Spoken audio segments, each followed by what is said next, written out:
Hello, you can hear me now. Whoa, what a disaster to the start of the stream. Missing this out, I missed the start. I saw Pato was spinning round. I was picking him up for like the first 5 minutes of the stream. No sound. We're going to replay now. Felix still leads, Rossi still second. Pato just a bad getaway, gets swallowed up a little bit and then gets tagged by Will Power. Will Power. Taking our championship rival there. Little tag.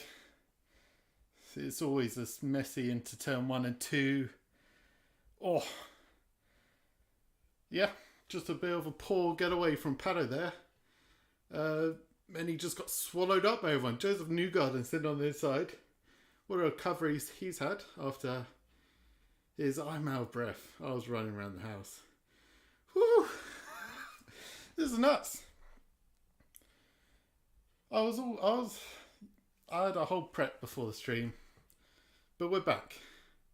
We're back now. We've got sound. How's everyone doing? Let's not all calm down because there's still chaos into turns 1 and 2. Everyone's all bunched up. Is that Cole Kirkwood sitting on the outside?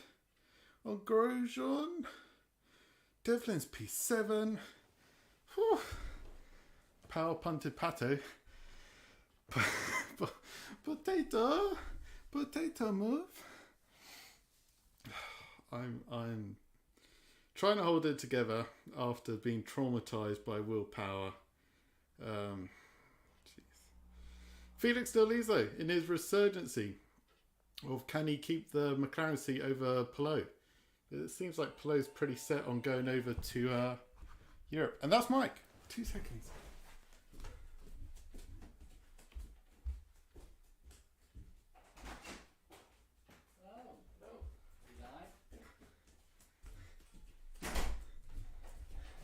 Oh, there's someone else spinning. I go out the room every time and someone else is spinning. That looks like Dalton Keller. Spinning around. Pato got punted. Caution! There we go. Perfect timing to reintroduce Mike. Hello! Welcome everyone for a very formal presentation. I feel actually I'm in the NBC office. Don't they just like wear suit and tie when I go? Well, we got a great race out there today. I'm great. Looking forward to being back in Indianapolis GP. Stephen, can you inform us what's been going on? Well, I've not a clue. It was a bit chaotic. Okay. Because I started the stream and then I realised I didn't have the mic plugged in. Oh, that's... So I was doing a whole intro of the IMS Race 2. Oh, no. And then I started seeing people going no sound. Oh, no. It went so bad. So I actually missed the start of the race. Oh, dear. But that was good because Will Power punted Pato.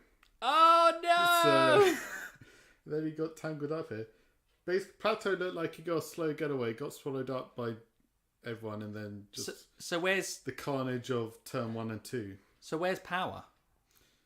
He's still out there. Oh, okay. You know, it was a nice takeout move, you could say, on a championship rival. I know. Is that a tie? We've had so many Indy Fanatics streams, I've run out of Indy Fanatics tops. So I'm too not in a Indy Fanatics top. Unbelievable. we have been on stream. Sorry there was no preview. Stephen, when have you been live from? Like 5 o'clock or No. The start of the race? It was pretty tight to the start. Yeah. Preview the race. Really talk too Marcus much. Erickson. Bleh. Had poor thing. Start fast. I put Alex Palou as the thumbnail because Alex Palou is getting sued. What's that about? But still Mental. driving. But yeah, still driving. They still want him to be part of the team, don't they? But they're suing. But Power made contact with Elio. Oh no, is Power making contact with everyone? It's Will Power's track. He does what he wants. Well, yeah, clearly, but you said Will Power's still up there. Is that a drive-through penalty for Will? I think this could be a drive-through penalty for Will. On a day, Marcus Erickson's time from the back that his championship rivals could make big gains. Will Power's got a drive-through penalty. Pato got punted. No, Power didn't get a drive-through penalty. He's just pinned. He's going alternative strategy. Did he have damage? No. Basically, they're not taking advantage here. Red slicks. Although Joseph Newgarden, who I was saying has had a resurgency since his Accident. Scare. No, His scare at Iowa 2, unconscious, was it exhaustion, concussion, whatever. He's back. He's P3. Someone hit power and he got Pato. It was classic turn 1, turn 2 carnage. Because they are big corners that everyone can just send it in on. Absolutely, they are. So fair enough. So that's why I guess Power's no penalty for Power. I don't think he should have been because it's lap 1. I wouldn't expect him to have penalty, but I know he had contact with someone else as well. Whew. Lawsuits sometimes take place in big meets. That's what racing is. Yep, I've just come from the lawsuit. I will be representing Alex Palou. Yeah, how's this case looking? I can neither confirm or deny any information within this, as obviously that would be strictly confidential while the trial is ongoing. Oh, interesting. Alex wants to go to F1. Alex has said he's going to McLaren. Well, Yeah. he's saying he's part of the McLaren family 2023. Not specifying which series. It's green flag again! It's Felix gets us underway again. Rossi is second, Herta in third, Lingard fourth, Newgarden fifth, Daly sixth, Di Francesco seventh, below eighth, McLaughlin ninth, and Harvey 10th. Oh, this is a strong track for Jack Harvey as well. On the inside of Felix. Can he keep it? No, he's gone wide and he's lost out to teammate Herta. Oh, Rossi just looks up, trying for the big move into turn 1. Don't need to do that here, surely. And the McLaren 1-2-3 has now turned into a McLaren 1-3. Oh, wait, sorry, he's not driving for them yet. Yeah. Oh. What happened to Newgarden, though? Did he have a slight problem on the under caution? I'm not sure. I swear it was P3, right? He was, but maybe the order was reorganised under. Oh, okay. Yeah. Is that De Francesco? It looks like De Francesco and Palou fighting. Is De Francesco there on merit? Have Andretti just Devlin's got a good track? Devlin's there. Apart from, where is Grosjean? You know, this is really the track where he made a name for himself. Lingard's in my fantasy. I forgot Malukas is in my fantasy. I'd have missed the deadline. But Pato and Power were also in my fantasy. Oh. So they've tangled. It's not gone well. That's the blue of Scott McLaughlin. Palou's going to fight back, but it looks like McLaughlin for position takes P8. Alex has a look on the outside, but no, McLaughlin has made that position stick. Big C Burger, afternoon all. Afternoon, everyone. Hello. We'll make sure we'll got a review this Monday as well for the races. Gives us a little bit of a break. But right now, we're enjoying the race. Live watch along, Indy GP2. Nice. I thought so. Nice. I thought so. We settled down after a chaotic start. It's been mad. We've now got to see where the kind of strategy falls. So 85 laps we're going to have here at the Indy GP2. Newgarden, I guess, is the real guy who can make big gains on losing out in Iowa today. Yeah. It's crazy. I did not expect the turnaround we've seen from Newgarden. It's been pretty incredible. We big him up every week, saying he doesn't get the respect he deserves. Great. Now we've just done his rear suspension again. But he's there. He's P5. He's picked himself back up again. Nothing gets him down. Nothing can stop him. A fall? No. A crash? No. His teammates' domination at this track? No. He's here. I think the crowd is really good there, and I think that's just paying merit to. I'm going to stop that train of thought because Colton Herta takes the race lead. Felix Rosenqvist, who's led every lap up until now, has been overtaken by Colton Herta. Obviously, he was the last winner out here when we had a rain-affected race. And the Andretti's clearly have a good package around the Indianapolis road course this year. And Rossi's now having a look at Felix Rosenqvist. I don't know if his tyres are starting to drop, but the Andretti's just seem to have far more pace than Felix Rosenqvist. But then, obviously, Rossi is driving with McLaren hat. Felix got problems? I don't He's know. going slow. I think Felix may have issues because now Christian Lingard is looking all over the back of him. It's going to be a matter. He's going to make a move down the back straight. Felix, no. That's it. That's Lingard it. completes the podium at the moment. I've got to say, Felix Rosenqvist, he's got to be a really unlucky driver this year, I think. I know I've said it before and you've kind of gone, but I do think when things go wrong, it does seem to be with Felix Rosenqvist's car. Or maybe that's just Arrow McLaren. No, I'm a big fan of Felix, but I do think he's brought some stuff on his own. Yeah, he has got unlucky sometimes. I don't know what the problem is here. But if he hasn't looked out, if he's burnt out his tyres somewhere and he's suffering from performance, that's him. That's driver error. Like it was in Long Beach. Are you calling it drive error today? Well, Someone in chat tell us what's happening to Felix Rosenqvist. Nothing obvious. What I'm also going to give a shout out to is Indy hometown boy Conor Daly. Great performance from him recently. Yeah. And are we starting to see the benefit of Conor Daly feeling comfortable within a team that he's been given a full-time ride in? Because, yeah. He's showing up Renus VK a little bit. He has. Because VK's looked good at IMS as well. Absolutely. You know, the two last drivers outside of Will Power who've looked very good here have been Grosjean and VK. VK and Grosjean are outside the top 10 currently as it runs. Scott Dixon doing Scott Dixon things, looking to recover. Question is, where is Marcus Erickson? Marcus Erickson is 19th so he's made up 7 places. He has indeed. Obviously, he's got the alternative strategy and guys Pato behind him. and Power. Although it wouldn't be a massive loss from Pato and Power, other than the fact that it was a chance to earn big points today. Scott was saying tyres as well. So that is drive error. Okay, yeah, it could be car set up with how McLaren is. We have seen, Herta's got damage. Did he get too close on the overtake? Rear right tyre, the things come loose. No, that looked like it's already...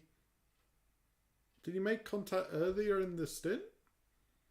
Looks like something's loose on his right rear tyre cover. I don't think it'll damage performance too much. So it looks like we're getting to the first proper round of pit stops. Obviously, we've already seen Will Power come into the pit stops, but that was probably going on alternate strategy, hoping for a caution after his contacts at the start. But we're riding alongside Scott Dixon. VK's in the pits. Castro Neves, Malukas, Ilott are all in the pits. VK looked an okay stop, not necessarily rapid, but he still remains ahead of Scott Dixon. Castro Neves, like we said, slow pit stop for the Meyer-Shank crew with Castro Neves, and around about the 7 mark for Malukas and Ilott with VK. Scott Dixon had the best of the pit stops, so I'm going to assume that he's maybe taken on a lighter fuel load here. Or he's just got one of the best pit crews in the grid. Every potential of that. Jimmy Johnson is currently riding 15th and 14th, but bearing in mind that there have been about 5 cars who've just pitted in front.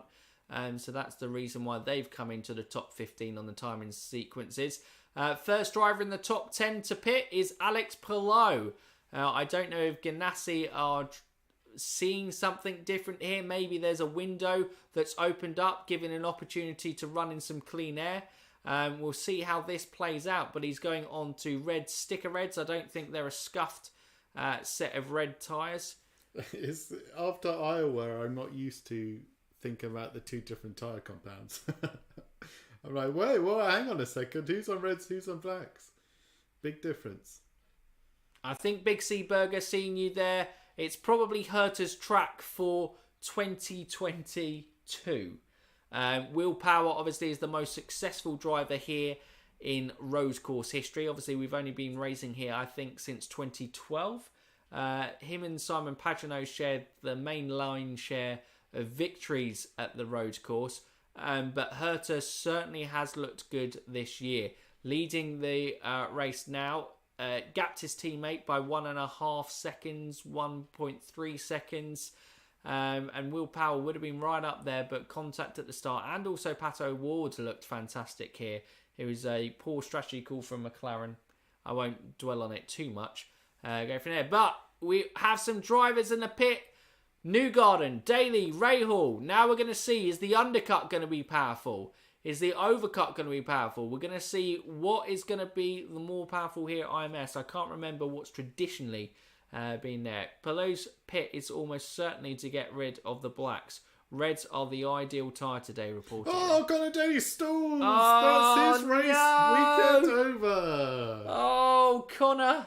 He was racing so well. Oh, I feel for the guy. I was just bigging him up, and I've cursed him. Oh, Cursed him. Poor Conor Daly. I know they have been able to restart, okay. Different tyre compounds are like push to pass. Gimmicks they are at best. A bandage on a much more serious issue.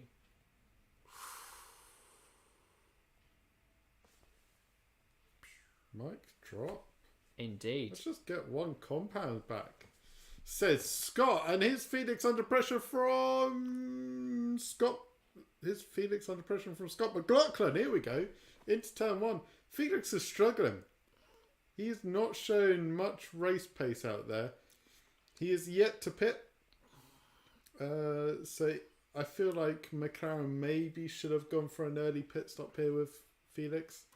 I think they are tanking a lot. They are tanking a lot on time. Absolutely. And it is only getting worse. He's nearly 8 seconds now off Herta. The guy who overtook him only a few laps ago. So out of the top guys to pit, Herta, Rossi, Lingard and Rosenqvist and Di Francesco are yet to pit. Also yet to pit are Grosjean, Kirkwood, Erickson, Johnson, taking advantage of there. Pato, obviously, I assume, pitted with his early contact. Yeah. And Power as well. Did Sato get an early pit stop in there? Was he involved in contact early doors? I don't know. Oh no! Conor stalls! It was the reaction. Yeah, Dakuma pitted with Pato and Power. Pato! Alexander Rossi is into the pits. So the race leaders are now in for their first round of pit stops. This is going to be interesting to see where they come out into relation to their rivals. Can Newgarden, McLaughlin, has McLaughlin pitted or has he stayed out? No, McLaughlin's on the black, so he can do a few more laps. Oh, okay. McLaughlin has stayed out. That is interesting. So McLaughlin now leads the race. Herta stays out ahead of Rossi. Lingard stays out ahead of Felix, but that was to be expected. But Felix does stay out ahead of De Francesco in the round of pit stops. Now, who is this who swings by? Is that Newgarden? It looks like it. I think that's Newgarden. Yeah, that was. Followed by Patch, Elio? I can never get their liveries. I know.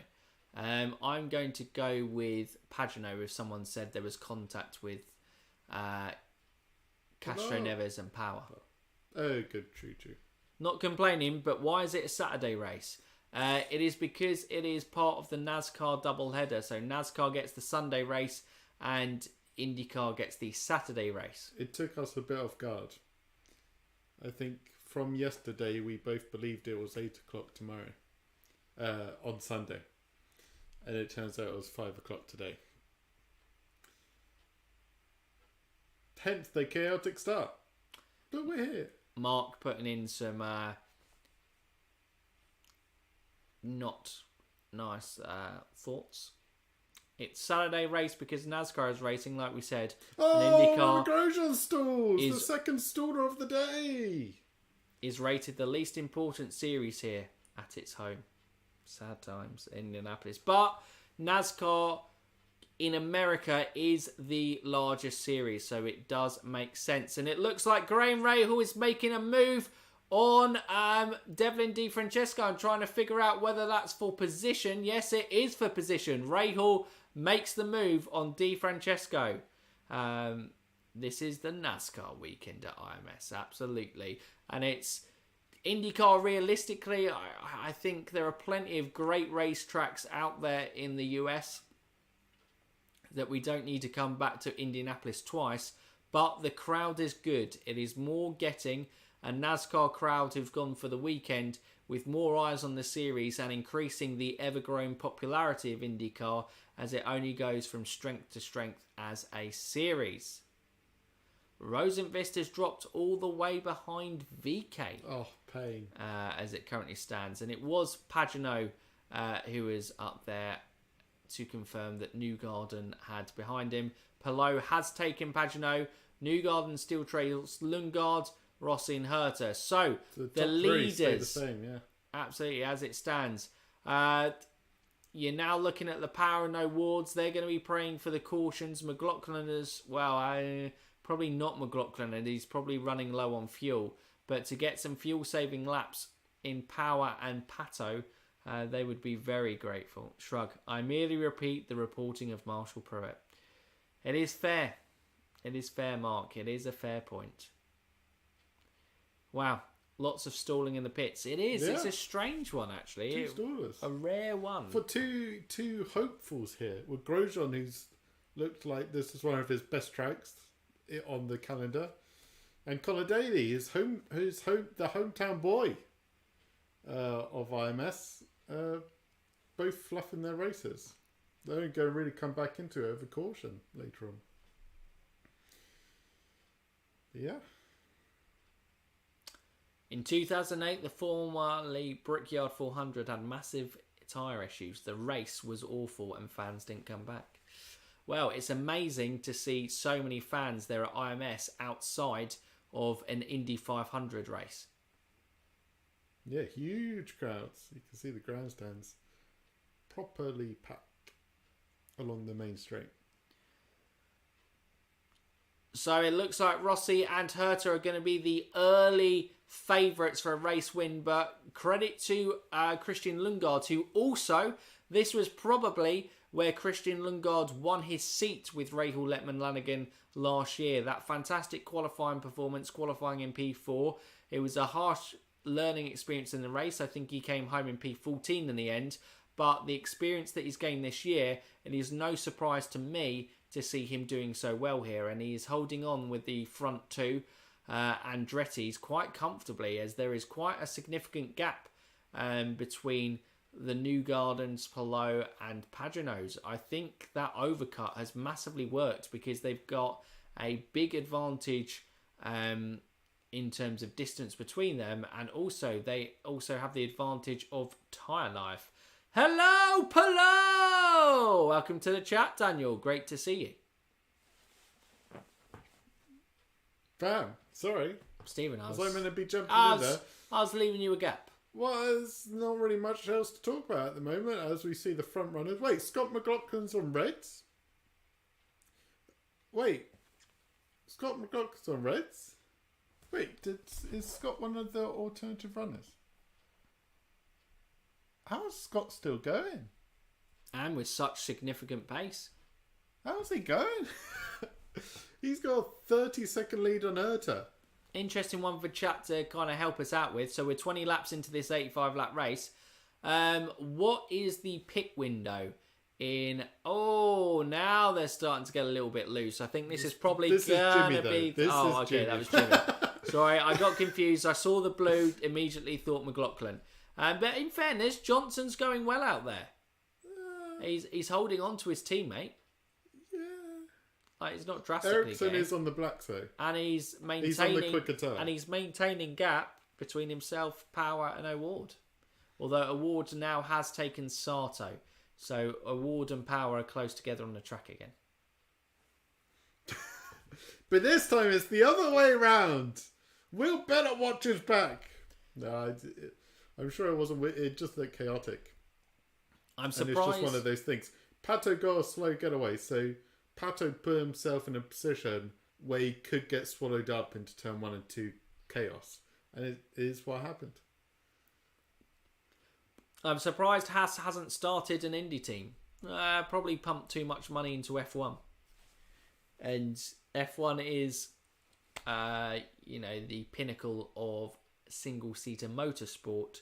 So he probably thought, if I'm in F1, do I need to be in IndyCar? Yeah. Well, they've also had sponsorship woes, haven't they? So yeah, a lot more money's probably had to go into that team than Gene has probably thought. So yeah, can't really see him having the spare funds to expand his motorsport program at the moment. Anyway, looks like that's Bubba in the pits. I think with Jimmy Johnson's crew. Whoa! Pato goes wide into turn 1. Is now under pressure from Dakuma. I know they have a NASCAR team, but yeah, they have a NASCAR team, which is the biggest series in the US, and an F1 team, which is the biggest motorsport series in the world. Pato locks up into turn 1. Saves it though, saves it, but those rears are probably going to be a little bit more uncomfortable now, and obviously he would have wanted to keep as much tyre life in the red as possible. McLaren this weekend, qualifying P1 and P3, they're going to walk away with next to nothing if it carries on the way it does. Obviously, Pato's still going. He didn't completely... He caught it before he went flying onto the grass. But those tyres... Can they have the pace to keep this alternative strategy going? Who knows? As we get a Kavana, Jimmy Johnson love advert there. Yeah. The positive would be if you can extend the stint, then maybe you can get onto the same number of pit stops of the guys ahead. But yeah, it's going to be really interesting because obviously Herta, Rossi and Lingard did go very long on their first stints as well. The race isn't showing on Sky F1 channel for me. Oh, you press the red button. Press red! I had that same panic too. If you press red, it'll take you straight onto IndyCar. Although I didn't have any sound when I had it on before the stream. If you have Now TV, I don't think you can. But if you have Sky F1, I think you can just press red. And it works. If you're on a TV, not on the app. Riding on board with Pato, doesn't seem to have seen too many issues with his obviously lock-up. Obviously, the gap between himself and Will Power has gained significantly, but that would have just been for the lock-up. He would have lost a lot of time there because he lost a lot of entry speed into the corner and also exit speed as well. So I don't want to talk about it. Okay, we won't talk about it. Press red! Nailed it. Woo! These commercials are getting out of hand here in the US. Sorry, guys. We are sorry for the US coverage, and well, I don't know. That's why really we're here. Exactly. Talk nonsense. We'll talk you through the ad breaks and what's happening. Can't really say that the coverage is exciting. The coverage is incredible because it's just an onboard of Pato, and that's the only onboard you need to watch. Pato 24/7. Pato!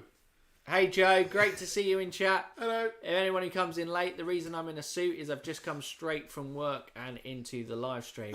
Or I'm auditioning for the NBC comms room. Nice. Take your pick. I'm fluffing the audition right now. Or maybe I'm here to make you look better. Oh. Because if we get you in, then we come as a double then act. You don't forget about me, right? My negotiation is, if you want me, you got to take Stephen. Nice. Scott McLaughlin's into the pits as he finally pits on lap 24. What a stint from him. Be interesting to see how far he comes out from the Herta, Rossi and Lingard trio.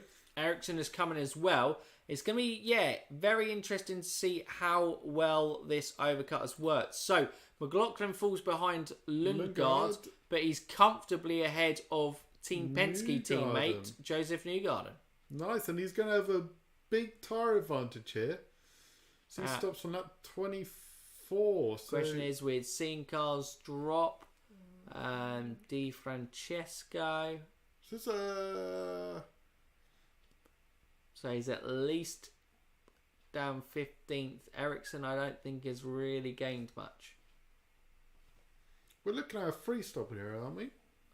I think we should be looking at a three stopper, but some may be four stoppers.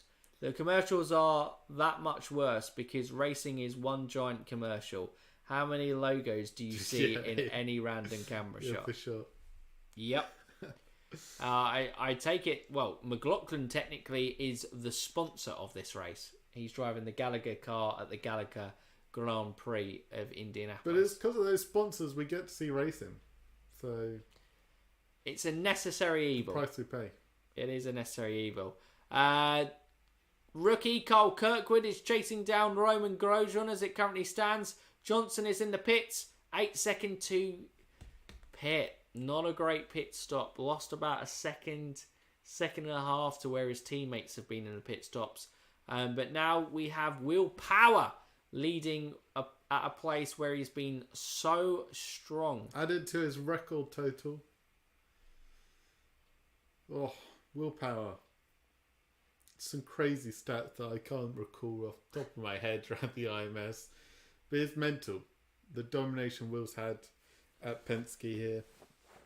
But yeah, it's interesting where these alternative runners, can they extend their stint to kind of match the normal runners using the clean air that they got?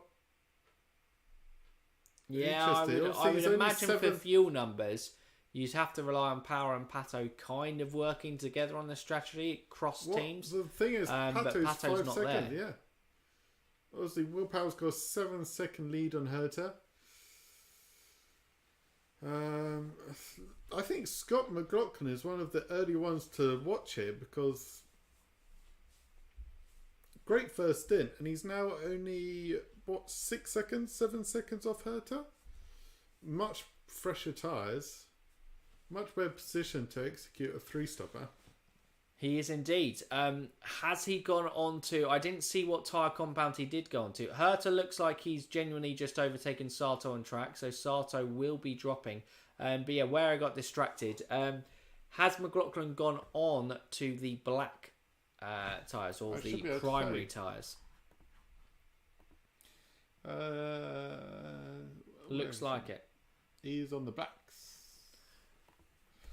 I think everyone will probably do one stint on the blacks, and it sounds like all the other stints will be on the reds.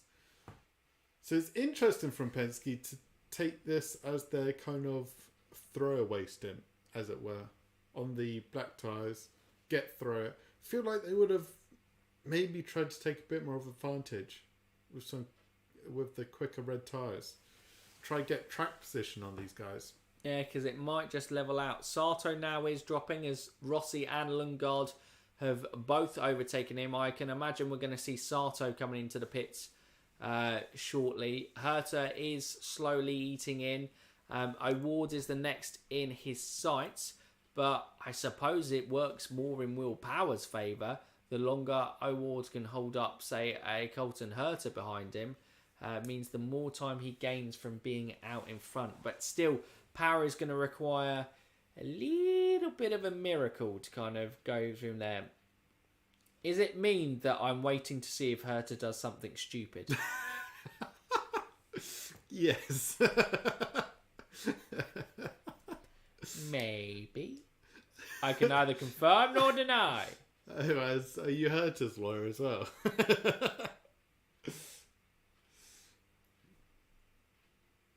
Herta actually drove a really solid race, and Andretti actually managed to nail their strategy last time out at the IMS road course in that rain-affected race.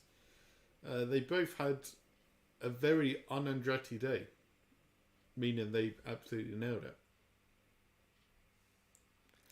For a top team, Andretti Autosport have way too many mechanical problems, and that is not excusable. Arguably so. Has Powell already pitted? Yes. He has pitted. He pitted around lap 9 to go onto the red primaries. But did he start on the blacks?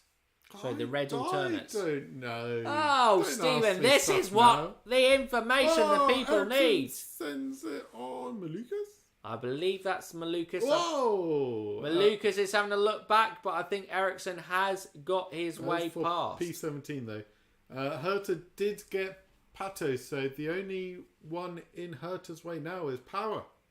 He's still got a healthy 5 second lead there. If he's still stretching this out, meeting the fuel numbers, not looking too bad from Will. Really, for Will Power, he doesn't necessarily need to win this race.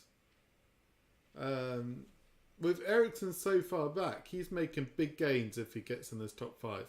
But obviously, the biggest advantage you're going to get is if you win the race. So yeah. As Rossi now takes Pato, and it looks like Lingard may do it on the second corner. No. But it won't take Lingard long as Pato's tyres are holding on. Especially after that lock-up he had on that front left. Probably going through some pain right now. Yeah, just saying that Herta seems to have the comfortable beating of his teammates so far, or he just negotiated a award better than what Rossi and now Lingard have done. Although Lingard looks like he's just about to pass Pato. And yeah, it's all about the long game. It's waiting for a caution to hopefully fall in your favour. Well, the thing is, if these guys are meeting their fuel targets and they can get on this similar strategy as these front runners, then it's not looking too bad. Pato's then P5 on track, and that's not too bad. Even if he's losing out this stint, he can try and get them in the next stint. But yeah, because if we go down, Scott McLaughlin's the next one. He's obviously taken this stint on the black tyres. He hasn't really made any gains on the front runners. He's still 4 seconds behind Pato. And Newgarden, for me, is a big loser out from that first round of pit stops. They gambled on pitting early, but the overcut clearly is looking powerful here today. Off topic, I'm proud of Russell for getting pole. Yes. I think it's going to be an interesting F1 race tomorrow. Did you miss that? I did miss that. Russell got pole. Fantastic for George Russell. It didn't say a single purple sector. It was like, and Sainz has got pole position. And then all of a sudden Russell crosses the line and gets pole. And it was like, wow. He was just consistently good. And got pole for his first pole position. Well, that's sometimes all you need to do. Just be consistently good. But as we've seen, pole's not everything, as Felix Rosenfist is sitting in P12. Wow. After a shocking first stint that saw him basically out of contention. Especially in IndyCar, pole is hardly ever a huge advantage. You know, you have got guys who win from pole, but very rarely is there like a consistent trend of pole sitters win the race. Scott McLaughlin's done it a little bit this year. Has Joseph Newgarden done it? I think street circuits is powerful.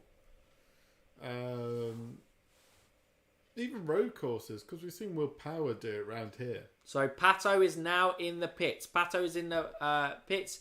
He's got a new set of red tyres on. I think that is a set of scuffed reds. So hopefully it will get up to temperature quicker for Pato Award. And that would mean that he won't necessarily lose out too much on time. Curious to see if there is another monsoon at the Hungaroring. Oh, yeah. Jeez, the weather's looking dodgy over there. But here, all dry. All dry. Unlike last time. How did McLaren cope with the wet weather last time, Stephen? We don't need to talk about it. This is race 2. It says on the screen, GP2, not GP1. Well, technically I see Grand Prix of Indy on the TV screen. What? 16 of you in chat. Fantastic to see. Don't forget, if you haven't already, like the stream, and if you don't follow us or subscribe to us, that massively helps. We love to create a great IndyCar community here, and we will be live streaming as many of the races as watch-alongs as we can, and we'll be live on Monday for a review of said race. I think the only one we can't do... 21! Unbelievable! 30! Ring it up! 30! Here we go! Get the dogs involved again! The alternative stoppers are pitting for the second round of stops. Well, Pato had already pitted. Yep. But that's a pretty damn good stop from Power. I don't know if Sato took on some more fuel. He was longer in the pits. Power's going to come out just can he keep ahead. This is big. This is big. Is that Jimmy Johnson? It looks like it. It looks like that's the Kavana livery. That's big. He doesn't want to get stuck behind Jimmy for a couple corners. Especially as Jimmy... We know. Well, not necessarily that, but he plays the teammate game a lot, doesn't he? Fair enough. So if he can hold up teammates, he definitely does. Marcus Erickson is 14th. Award is 23rd, so not really big gains for Award there. But Power is 19th, so he has made his way back into the top 20. But still, not really a great... It could have been a great day against his rival Erickson, but Erickson is doing championship... We don't know. They're on the alternative strategy. We don't know. Too early to call. It is indeed. Power going for a basic 2-stop race.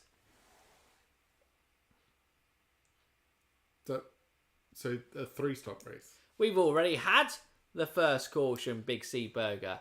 Who was the first lead, or was it Dalton Kellett? Dalton Kellett was the caution. Okay, that was the spin. Which wasn't it a fake caution because Kellett got going again? Yeah. Actually, no, I think he still did. I think it was still. I think it was a legit caution. And whoa, it's getting a bit tasty here with Felix, Devlin, and who's the other one? No, it's not Felix. No, Devlin's at the back. Felix, Plo, is that potentially Ilott? and Rahal. No, Rahal. Yeah. There's those three. I'm not sure if Felix did the double there. I call it. And Rahal on Palou. Rahal lunges up the inside of Palou. That's a great move from Graham Rahal. Really sent it up the inside there, and it's brilliant. And Palou comes into the pits. It is. He's not gone. He's in the pits. I got confused when we were all on track for a second. Unbelievable. Oh my God. Palou's just trying in a straight line. He's had enough. But it's interesting. Palou pits now.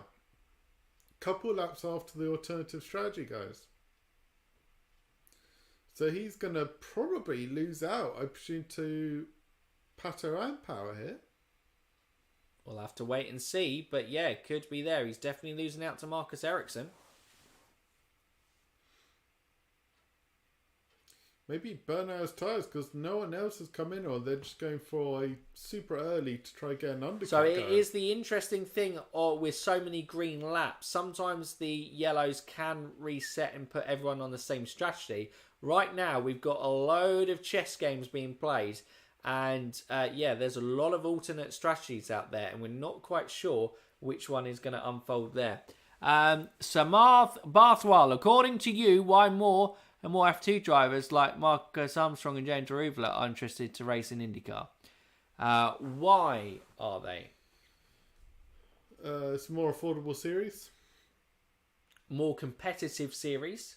And it's one of the premium single-seater motorsport series. Yeah, and more competitive, what I mean is, for a youngster coming into the sport, the top seats in Formula 1 don't come around very often anymore. You're very rarely going to get a Lewis Hamilton situation going straight into McLaren. He may, in fact, be that last guy who goes straight into a top team, or whoever the top team is. Max Verstappen didn't do it. Charles Leclerc didn't do it. So IndyCar, absolutely, yeah. IndyCar really provides a great platform to show what you can get and precious quicker. That is, I think that is Elio Castro Neves. No, Simon Pagenaud. Pagenaud has issues. His car is gone. This is a caution. Who does this favour? I don't know. Oh, look, pit row is getting busy. Looks like they're going to not close the pit lane. They're going to do another mid-Ohio and let everyone stop and then call the caution. But that works massively in the favour of the Erickson. No, Erickson's coming to pit. I was going to say, works massively in the favour then of the Powers, McLaughlin's, and Pato O'Ward. But who knows? It depends when they call this caution. How long are they going to leave it green for? Because the caution's got to come out. Pagenaud's stopped on track. They're going to need the safety team to get out there and haul the car away. When do they drop it? Unless, has Pagenaud managed to roll it to a exit point? So as things stand, Herta, Rossi didn't pit. No, they come in now. Rossi, Lingard, and I presume Herta's just the car in front as well. It's a race in pit lane for these guys. Where are they going to come out? Newgarden's out on track. Caution has gone. Caution has now been thrown. That's massively going to play into the favour of the guys who are currently in the pit stop. Because now the guys out on track have to be running down to caution speeds. Whoa. They held it that long for these three to pit? Lingard's in. Newgarden's in. McLaughlin's in. Power, Johnson, O'Ward. Where are they going to come out? The caution has come. I don't know if they held the caution to go in there. There's Power. Well, they held the caution for these guys. So Power is going to get ahead of both his Team Penske teammates, McLaughlin and Newgarden. I think Pato will cycle in just behind these guys. Power is fourth. He's back to where he started the Grand Prix, which from the back of the race is pretty damn good. But let's not forget, he's still on the alternative strategy. He's still got fuel numbers to meet. Yeah, but the problem, the great thing for Will Power now is that he's got laps under caution. And he'll be hoping for as many laps under caution as he can to help him hit those fuel numbers, because it gets him closer to the fuel strategy of where Herta, Rossi and Lingard are. And obviously on the restart as well, they're all bunched up. Every chance he can make a move and move up into a podium position. Now Power is in a great position. Looks like maybe Marcus Erickson lost out big time there. It looks like all those guys who pitted first time round before that caution fell have lost out, because obviously the front runners of Herta, Rossi, Lingard, McLaughlin, Newgarden, they've stayed out and an extra lap, and then the caution came round, meaning that the guys on track had to go slower, and they basically got a free pit stop out of it. Yeah, it benefited everyone who came into the pit last. Yeah. Because they did the least amount of time racing under yellow. Which is kind of weird. It's very weird, their thing this year of calling those cautions. If you kind of think about it with... IndyCar should follow F1 and keep the pits open under yellow. They already they just did that effectively. Yeah, they did. If you're going to hold a caution, was it even necessary to have one? Whatever happened to local yellows? Yep. I think it's because of the trucks on track, isn't it? It is the, recovery vehicles. Because after the Jules Bianchi crash, did that stem anything to IndyCar? Because obviously that brought big F1 changes with the recovery vehicles on track. Yeah, potentially. F1 were using big cranes though. It's more kind of pickup trucks out here. They're pretty solid in the States. But yeah, absolutely. Yeah. But not quite so as what the cranes were. As we will approach the end of this caution very shortly, we are approaching the halfway stage at this race. A quick run through of the top 15 as things stand. Herta leads the Grand Prix and has led the most laps here at Indianapolis so far today. Rossi P2, Lingard 3, Power has worked his way up to P4. Jimmy Johnson, his best showing on a road course, maybe buoyed by confidence from his best ever IndyCar race at Iowa last weekend. McLaughlin P6, Newgarden P7, O'Ward P8. Great recovery from him considering of his early race debacle, not on his fault. Sato P9, VK10, Rosenqvist 11th, Rahal 12th, Palou 13th, Dixon 14th, doing well to be ahead of Erickson, who is now back in 16th, and Di Francesco is 15th. There we go. Devlin's not been a great race after starting in the top 10. Showing some promise. Plo outside the top 10. Felix is in P11. We've still got some pitters, so we've got Kellett pitting, Kirkwood pitting, and also Castro Neves in the pits. Mark Erickson in P16 isn't terrible for him, considering he did start plumb last. To make his way up to 16 with over half the race to go, Not looking too bad for Marcus. During the next commercial break, would you guys be able to explain how y'all got into Indy? I don't think I've heard it. No problem at all. We can probably do it while we are in this caution, because I don't think we're about to go green just yet. So we got into IndyCar, basically thanks to COVID. We'd sporadically watched the Indy 500, but COVID's happened. I thought we were speaking, so we had F1 Fanatics was our channel before as well. We spoke to a guy called Race Fan Rick, who ran a podcast. I'll try and wrap this up quickly. Yeah, speak quicker. Encouraged us to watch IndyCar. We did in the 2020 season, and we have never looked back since. But Herta is going to lead us up to the flag. The safety car peels away. We're going to go when Herta says we're going to go. Is Power going to take advantage of this restart? He looks like he's right on the back of Lingard, but we're only going to go when Herta says he's going to drop the throttle. All the cars are lined up. This is going to be chaos. And Herta has dropped the pedal. Dropped the pedal. He's dropped a pedal. Dropped the pedal. He's dropped it, but he's got a fantastic restart. Power hasn't been able to hold on to Lingard. Lingard, Rossi going well there. Johnson has been able to hang on well to Will Power as well. Newgarden is holding off Pato Ward. Pato's having a look at Newgarden. Whoa. Newgarden looks to defend the insides. He would have preferred to be attacking his teammate Scott McLaughlin. Sartor is still up there. VK in P10, not much has changed there, although Dixon has taken his teammate Alex Palou. Scott Dixon has moved up into P13. Woo! Everything else holds the same.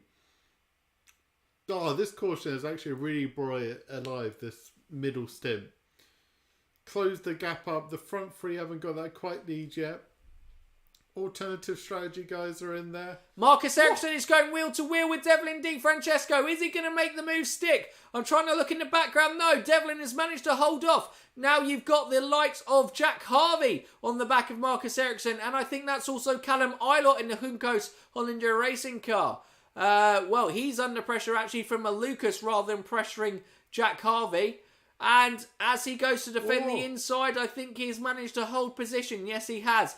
Marcus Ericsson having another look at Devlin Di Francesco, but he's not close enough yet. This is obviously important positions for the championship. This is a day of damage limitation. He was working his way up the field nicely, Marcus Ericsson. He can still do that. Being on lap 41 of 85, not even being past the halfway stage yet, as we're a couple of laps there. Sarto has had contact. He comes back into track, and Dixon gets past him. Oh, is that contact? No, I think it just goes wide. That was Alex Palou, who was wheel to wheel with Takuma Sato there. Devlin Di Francesco is still defending against Marcus Ericsson. Makes it. That is a fantastic bit of driving from Devlin. That is what I've seen. Jack Harvey's on the inside of Marcus Ericsson. This is where Renus VK made that 3 wide kind of split move between Palou and Jimmy Johnson when he won it. Harvey does it on the outside. As Ericsson now gets swallowed up. That is the problem. Callum Eilert now looks eyeing up a move on the inside. Devlin's got away. Jack Harvey's got away. Ericsson's still in danger here. That is the main problem. If you don't, with these spec cars, make the move, you leave yourself vulnerable to behind, and suddenly from looking like you were about to gain a position, you can lose 1 or 2. As we've seen, you've lost 1 from Marcus Ericsson there. Jack Harvey has taken him up front. Herta has still maintained a gap between Rossi, but it is less than a second. Lingard is holding just about. His gap is less than a second to Alexander Rossi, and Power has dropped off the top 3. But this is more of a long game for Will Power.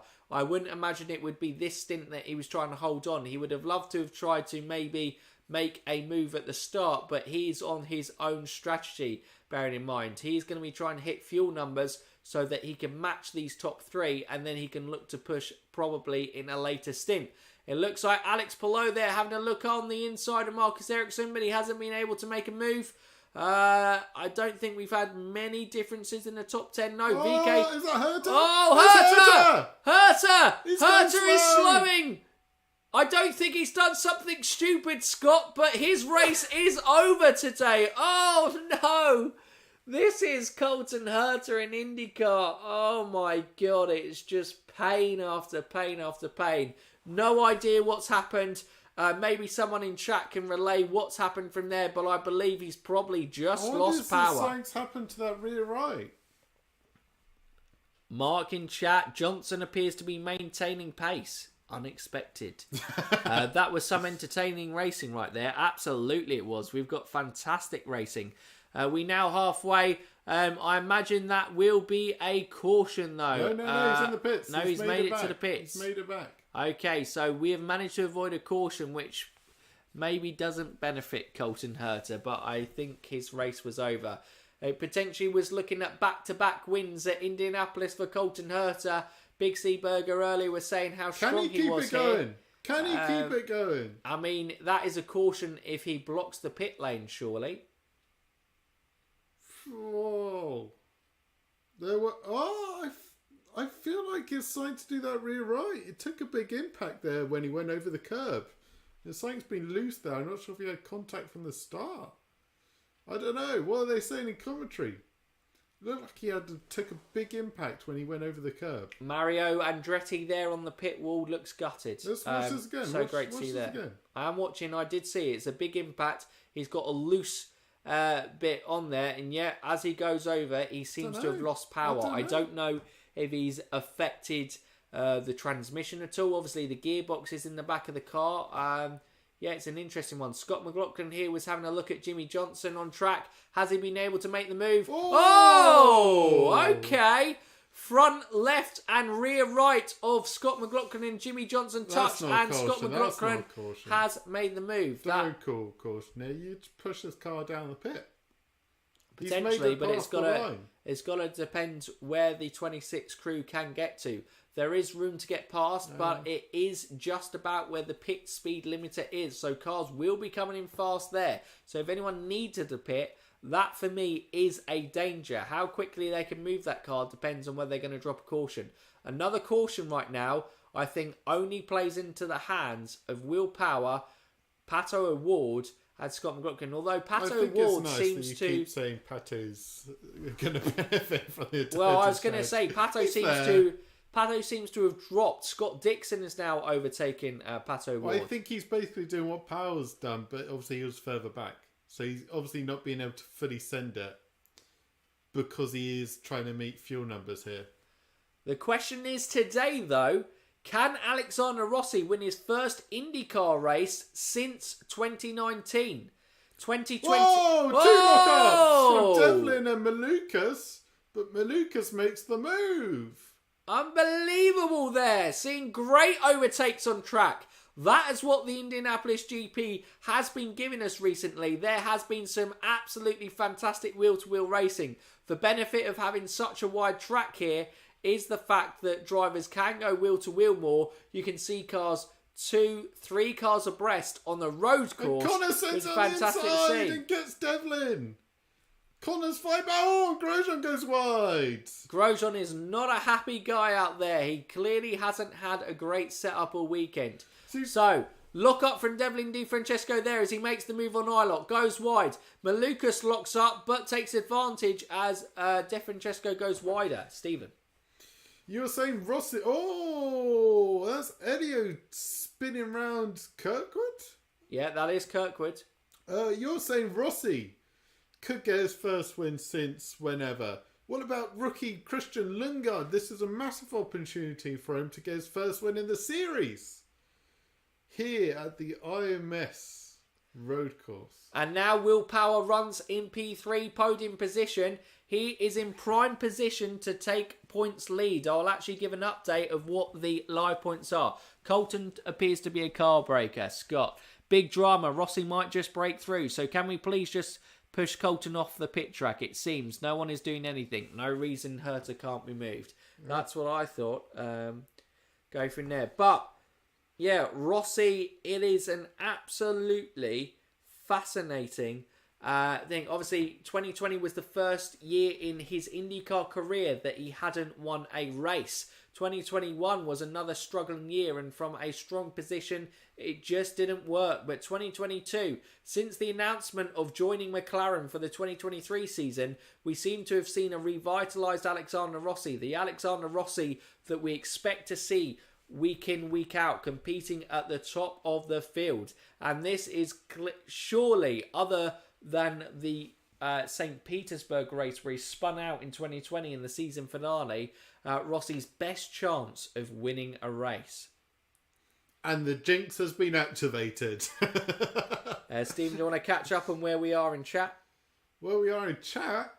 I think Gary Jensen has come in. Shame that you guys can't call the races. We see it as well. Cool. Yeah. If you guys can get us a job at NBC or at Sky Sports, we'd absolutely love that. But yeah, unfortunately for legal reasons, we would get in a lot of trouble as we don't have the licensing rights to show the race. But yeah, we would absolutely love it. Who owns Sky? Murdoch? Yeah, I think it's Rupert Murdoch. With his army of lawyers. We'll get shut down.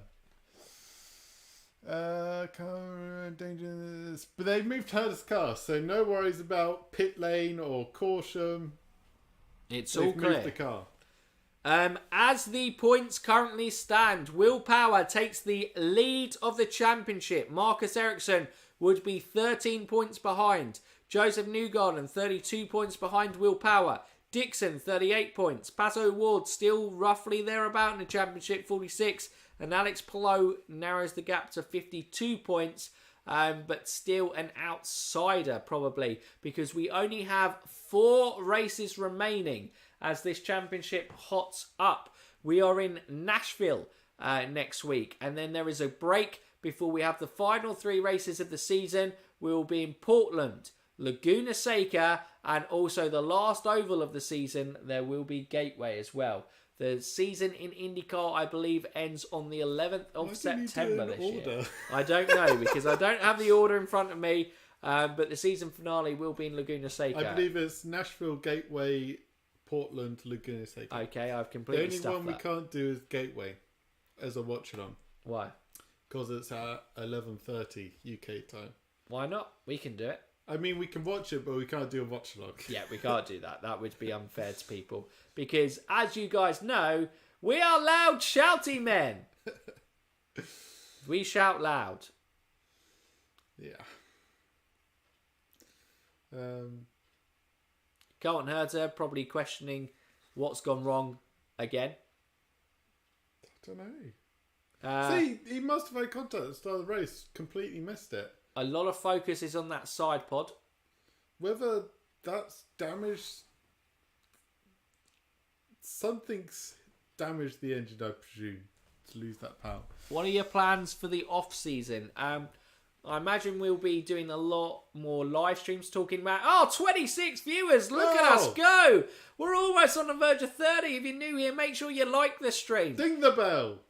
Subscribe! Do it all! Make sure you're following us with Indy Fanatics. Off-season plans, probably a lot of live streaming. Maybe I know Scott was a big fan of us live streaming some old races. I know we did one as a kind of like a Christmas special last year. Did we do a couple? I can't remember. We may have done a couple.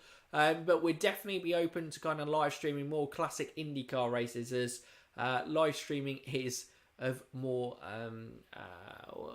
was it not more benefit, but more easy for us to kind of... Time efficiency. Yes. With both of us getting new jobs recently, time efficiency in fit content, live streams is the best suited. Absolutely. Erickson should be nowhere near the points lead. Double points for Indy is stupid. Indy is Indy, no points paid. Would not effective... would not affect the desire to win there. Absolutely agree, Scott. But yeah, realistically... Have we spoken about this on stream? I'm sure we must have. Realistically, it looks like Will Power's championship with Newgarden and Dixon the closest challengers. I think it's probably in those last 4 races and going into the final race, I would imagine it might be a 3-way fight between the Penske duo of Newgarden and Power and Scott Dixon. I feel he's there.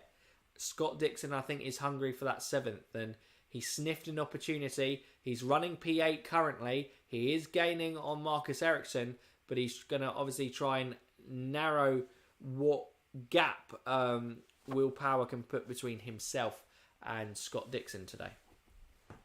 Rossi leads though. Top 5. Rossi, that would leave him 8th in the championship overall, actually, which is disappointing, but leaves him as the highest placed of Andretti drivers as he leaves, because Colton Herta is 10th, and 10th, jeez. Rossi's got about 4 points there. Then you've got Roman Grosjean, who is 14th, 175 points off. And then Devlin DeFrancesco is way off, down in 22 with 280 point gap. But DeFrancesco does look to be improving, although that lockup was certainly not a good look for him on what had been a positive day. Looks like we got Jack Harvey on the back of Marcus Ericsson. At some point, Ericsson had retaken Jack Harvey. I don't know if that was just now he's retaken him. It looks like it because the timing sheets haven't caught up. But yeah, Ericsson has been able to retake Harvey. Oh! He's gone wide. That's going to open the door to Jack Harvey. Certainly. Can Ericsson keep it? Ericsson's all over the place today. Mistakes here and there. This is mistakes you can't have as a championship contender. But it looks like he kept enough, his foot down enough not to lose too much time to Jack Harvey for him to get the run into turn 1. Yeah, an interesting point there. Jimmy Johnson has pitted, was running it in 5th on pace. It's going to be interesting. That may be his last pit. No. Well, I don't know. No, sorry, there is potential. That would be Jimmy's last stop. So it's going to be interesting to see where it goes. Maybe a well-timed caution can see Jimmy finish with a top 10. He will need a caution, won't he, to finish this race? Not necessarily to finish the race, but I think to finish this race within the top 10. Pato Awards is just about hanging on in there, but Rosenqvist, his teammate, is P10. And the McLaren, after starting 1 and 3, like you said earlier in the stream, Stephen, 10th and 11 will be a disappointing return, but from the start, it looks like damage limitation. No, for what? Damage limitation on what? These guys are free hitters. They don't care. Pato came out and said he doesn't care if he comes 5th or 6th in the championship. It's all about big results here, and it's a disaster. Absolute disaster after qualifying pace. They know they have a good race car here. We saw it in race 1. But individual errors, Felix not looking after his tyres early on. Many just got swallowed up in that first stint. Pato, poor getaway, got unlucky getting tagged. And then he also had a bit of a scrappy second stint.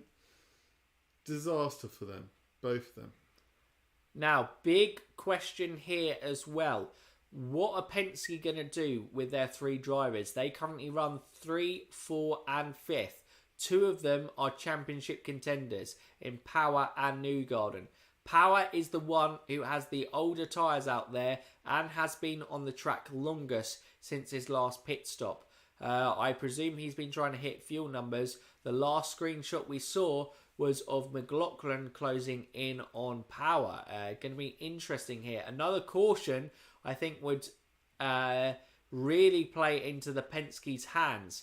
Lingard is the only one keeping a hold of Rossi, but still 4 seconds off.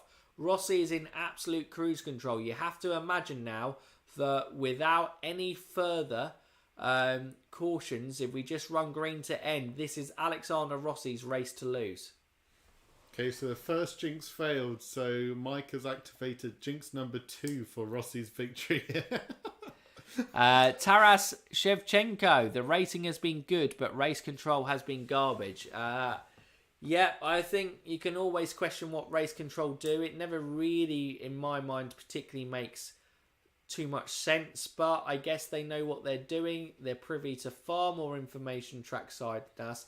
And also, IndyCar is one of the safest racing series in the world of motorsport. And that is for good reason, because of their safety team and also the way that they manage races. So I would imagine that although it may be confusing to us at times, there is a reason for their madness. I like how you called it their madness. Like, you're bigging them up, and then you finished with calling them their madness. Well, you know, I'm sitting on the fence, weighing out both sides of the post. You guys, Scott McLaughlin continues to put pressure on Will. I thought Will's done, actually, even though Will's dropped off from the front two, he's done a really good job holding the pace, like he has done a lot this season, keeping the pace when he's been in a disadvantaged position. Keeping P3. P3, like I was saying earlier, it doesn't matter if he doesn't win this race. If he comes top 5, that's big points on Erickson, taking the championship lead. So P3 is a good result. He may not care about going for the win in this final stint. No, I think Power is very happy with how it is, because he didn't go into the weekend lead in the championship, but he can definitely come out of the weekend lead in the championship. And I think we would have said in the preview, if we'd got to do one, that, you know, Power, I think we did say at the end of last week that we could see Power lead in the championship after this round at a track that he's so strong at. And with Erickson starting from the back, it's been a pretty great recovery drive, has to say, from Erickson. He's currently running P12. We're still, what are we now? About just under 30 laps to go. So there's still plenty of time for him to make moves, and one more round of pit stops for Erickson to kind of play strategy games on to maybe work his way into the top 10. The Colton Herter on board again as he gets back out on track. Making some big moves here down the pit lane. Oh no, and Colton Herter's going to be penalised for that. He shouldn't be driving and on his phone. According to Twitter comments from people at the race, lots of drivers unhappy with Devlin. Ooh. Very interesting. Maybe we haven't seen it all. We haven't really seen many moves with Devlin. Obviously, he started quite high. Maybe he was quite aggressive in his defence as he fell down the order. I don't know. He's currently sitting in P18. A waste of potential this weekend for Devlin. We now obviously got screen shots or screen viewing of Alexander Rossi as he leads the race. His gap now is over 4 seconds to second place Christian Lingard. Regardless, actually, I'll take a moment to say it. What a race from Christian Lingard. Yeah. Like, we forget that he's a rookie. And it's been a quiet season for Rahal Lettman Racing. But for his experienced teammates, and Rahal's not too shabby around here at the Indy GP2. Jack Harvey, it's one of his best tracks on the calendar. And Lingard is the driver who is running P2. Yeah. The question is, would Santino Ferrucci be winning the race? Obviously, Santino had a bit of drama midweek. Obviously, Penske put him on standby as he's here for the NASCAR. It just makes common sense to have him on standby for Newgarden. But he misspelled Joseph's name in his tweet. And Joseph quote tweeted him, "Destroy Santino's Ferrucci's Penske future career," going, the asterisk, it's Joseph spelled correctly. And he was like, "At Penske, we care about details," something like that. Something along those lines. And it was like, bam! Santino's never coming back to Penske. That's Oh dear, poor Santucci. Yeah, so He can drive fast, but he can't spell. the old Rail Lennon Lanigan, I think, I don't know, he gets a lot, he's got a big reputation amongst drivers, Santino. I feel like it's beyond repair to try to get a full-time seat, but he fits in at NASCAR, so... I would have absolutely loved to see Santino Ferrucci in a Penske if it didn't mean missing out on Joseph Newgarden, because I think Joseph Newgarden, how he's driven this year, deserves to be in the championship fight, and if he wasn't able to race here, it would have been a step too far at this late stage of the season with 4 races to go. But, damn, to see Santucci in Penske machinery It could have been interesting. Yeah. It could have been interesting. But ain't gonna happen. No. We now have the lap countdown as opposed to how many laps out of 85 we've done. 27 laps to go. Rossi's your leader. Lingard P2. Power P3 to complete the podium. McLaughlin P4 and Newgarden P5, making it 3 out of 3 Penske's in the top 5. Fantastic from them. Rinus VK, we said that he's strong here. He's quietly gone under the radar, being in P6. Graham Rahal, I said that he's strong at this track. He's P7, but still being outshone by rookie teammate Christian Lingard. Scott Dixon doing Dixon things. He didn't have a great qualifying. I believe he started back in P20. A pretty great recovery drive for him being in P8, keeping himself within the mix for the championship. Palou, P9, not really enough probably at this stage after a poor Iowa race 2. Damaged his championship hopes. Power is making his final pit stop of the weekend. Trying to go for the undercut, but we've seen the overcut seems to be the stronger strategy. It was difficult for Power though because he was unlikely to be able to match the front runners because of obviously pitting earlier. The caution helped hopefully reduce that gap. Go from there. Scott Dixon and Pato Ward also join him in the pits. Rounding off my top 10 shouts, it was Marcus Erickson in P9, P10, and well, just outside the top 10, Pato Ward. Marcus Erickson now is P9. He has one pit stop to come as well, so it's going to be interesting to see where he comes out. Or, no, Erickson must pit again, mustn't he? There's no way that Erickson can get it to the end. No, Erickson has pit again. There was only Jimmy Johnson who was in the cusp of... It's very true. When Penske calls, you pick up the phone. Power got his start with Roger Penske as a fill-in for Elio. There we go. And look, they haven't looked back since. But for Santino, the opportunity just didn't fully come to fruition. As Joseph Newgarden, great to see him. No serious consequences from that scare in Iowa.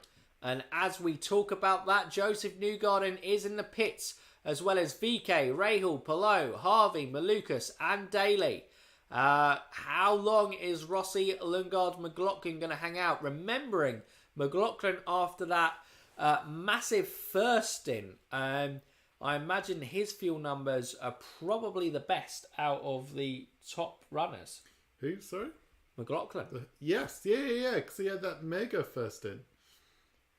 Looks like Power maintains being out ahead of teammate there.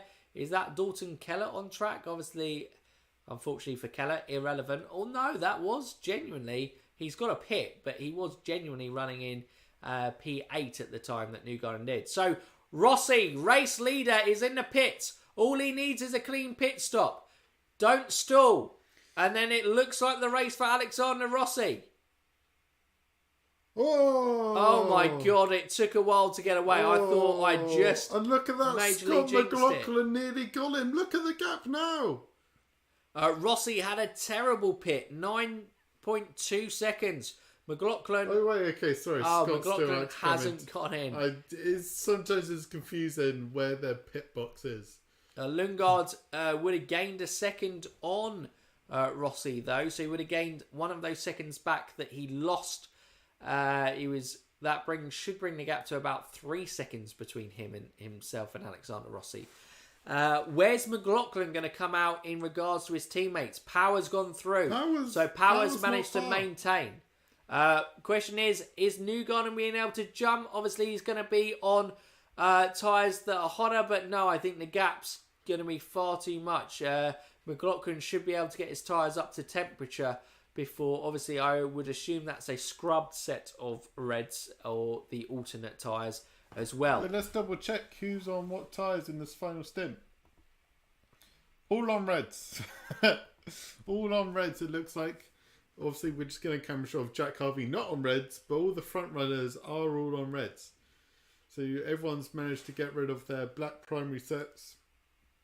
On the quicker race tyre, all to play for in the last 24 laps. So we still have Castro, Neves and Keller to pit, who are running in the top 10. But it looks like then... So we gain 2 spaces. Dixon remains P8. VK would move back up to P6. Rosenqvist company moves into the top 10. Award has just taken Marcus Erickson. And Marcus Erickson... Has Erickson just pitted? I presume so. I will double check for you. Marcus Erickson pitted 1 lap ago. So yes, he has just pitted.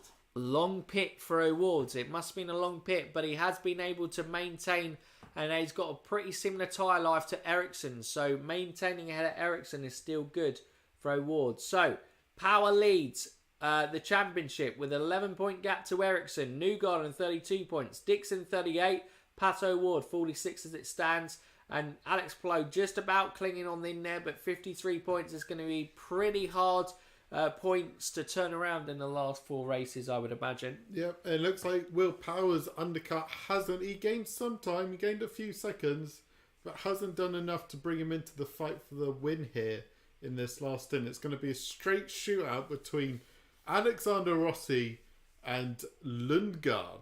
Christian Lingard. I think you are being kind to Christian Lingard. I think we could finally see a race this year where we don't really have an exciting battle for the lead going into the closing stages. I mean, actually, we did have that in Iowa, didn't we? But yeah, I think Rossi's going to check out. 2.5 seconds. He's there. Christian is there. He is, but it was 2.4 seconds a minute ago. So it is extending. And it has extended to power as well. I think Rossi is going to bring home his first victory since 2019. I can't remember the race, but I think it was at Long Beach in 2019. Was Alexander's last race win within IndyCar. I think Lingard still needs to pit, doesn't he? No, Lingard is 2 on merit. And he doesn't have to pit. As a Rossi fan, my anxiety is steadily increasing as laps thicks down. We are so used to something happening last minute. Yep, Rossi fans, it's been a tough couple of years. But your man leads here in Indianapolis, a place where he really ignited his IndyCar career, being a rookie winning the Indy 500 in the 100th running of the race back in 2016. We've got replays of the pit stop now. This was a big one. It needed to be a good pit stop. It was a little bit slow. The rear, yeah, as Stephen said, rear gun got a little bit stuck, but it wasn't enough. It needed to be perfect, but for things to go wrong for Alexander Rossi, that was probably the least damaging, shall we say. Yes. The tyre managed to stay on. We haven't got any problems with it was a loose wheel nut or anything like that. It's still attached to the car. But Christian Lingard brings it down to 2.4 seconds. He's hanging on there. He's going to stay in the close vicinity of Alexander Rossi. If Rossi has a wide moment, this will get very tasty for the lead. With 21 laps to go, I guess it's probably a good time to talk about Alexander Rossi in his future. I remember us talking about him being a man who just looked like he needed a change. As soon as it was announced that he would be joining McLaren, he looks a renewed driver in my eyes. And this would be justification of his steady rise back to the driver we thought. Some people thought that Rossi might be washed up, a little bit overrated, a little bit of driver who, you know, was maybe past his best. But for a guy as talented as Alexander Rossi, you just didn't feel like you could keep him down. It's been a really tough couple of years for him. But do you think today, if he manages to seal the deal in 20 laps time, is, you know, a true reflection of the return of Alexander Rossi? Yes and no. It's not been smooth sailing the second half of the season. We have seen that resurgency after 500, but then we've also seen the low points still at Mid-Ohio. And obviously, let's not forget, recent memory, last week, He was nowhere in Iowa. Absolutely nowhere. But, yeah, to get a win, maybe mentally, that will set him up for a proper resurgency next year with McLaren. Maybe they can make a step up as a team as well in terms of their development, setup, data collection and whatnot, to challenge more consistently the Chip Ganassis and Penske's. I think as well what we can say about Alexander Are we getting a shot at his last win here? We are indeed. So his last race win was 2019 winner of Road America. Was indeed. And look, with Alexander Rossi, I think it's just a monkey off his back. I think when you're a successful, competitive racing driver, when you have a long gap between race wins, it really does kind of, you know, I think it plays a mental game on you. But he's battled through that. Battled through the doubt as he now looks to go past lap traffic of Jimmy Johnson, who at one stage was running in the top 5, fighting desperately to stay on the lead lap. But no, he is 23rd, Jimmy Johnson, and unfortunately last of the runners who are still in this race, with Herta and Pagenaud the only retirements from this race. We now ride board on Christian Lingard. We've said how impressive it has been, his performance today. This will be his best result in IndyCar today, and really a statement of intent to say, you know, I wasn't given the opportunity to progress to Formula 1, but I've been given this opportunity in IndyCar, and I'm going to take it with both hands and really show what a fantastic driver I am. And he is definitely delivering today. His strongest track definitely on the calendar, and he is showing that. Really positive result for Rahal and Lanigan Racing again. With also Rahal in the top 10. First podium? Rahal didn't get a podium, did he, earlier? Or did he get a podium? I don't think so. Or was it a P4? I think it was a P4. I can't remember where that was now, but yeah, positive stride for the team because they really struggled first half.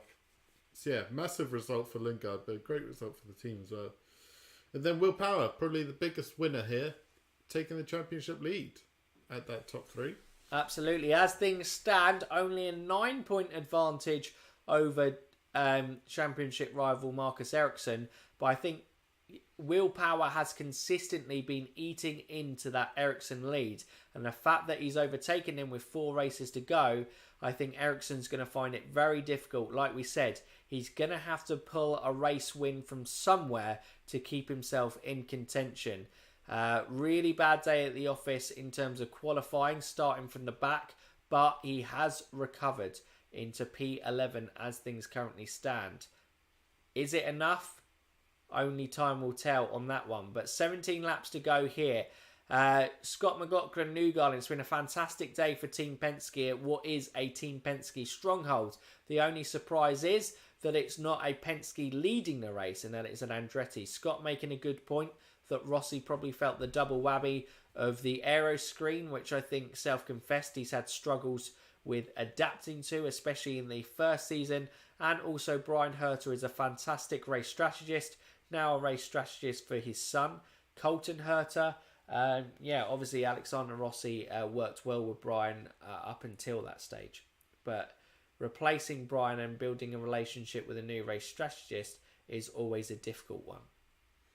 Yes. Well, the only thing at McLaren is there's going to be a third seat. A whole new seat. And we've seen what struggles that can happen with a new seat. Obviously with Jack Harvey, with Rahal and Lanigan, that crew haven't quite got it together this year. And there's a whole new seat for the team. There's going to be a whole new seat for McLaren that Rossi's going to be filling. Because it looks like Felix will probably keep his IndyCar seat. Unless McLaren somehow work out a way to keep him in the series with the whole Chip Ganassi thing. So maybe they give Chip Ganassi Felix Rosenqvist back to just soften the load. Soften the load? Of losing championship winner Alex Do Palou. a driver swap? Is that a rumour? I can't see that. Erickson got a big point lead due to his Indy win. He's been in safe mode ever since. You can't do that early in the season. And I think the points tally is reflecting that. We're now looking at Scott Dixon, serial winner in IndyCar.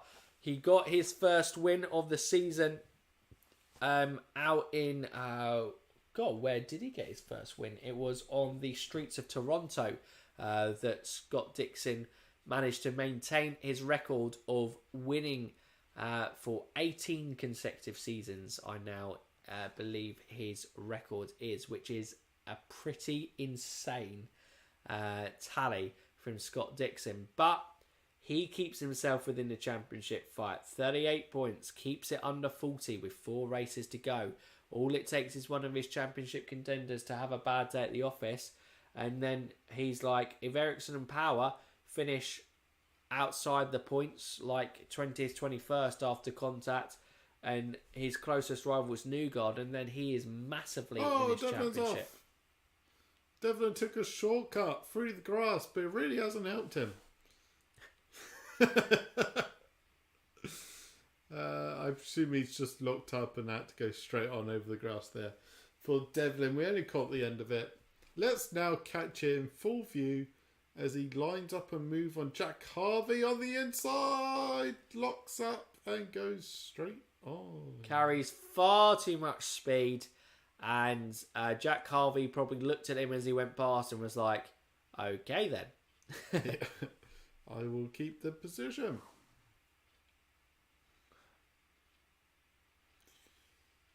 Here we are on board with Rossi again. 14 laps to go. He's extended the lead.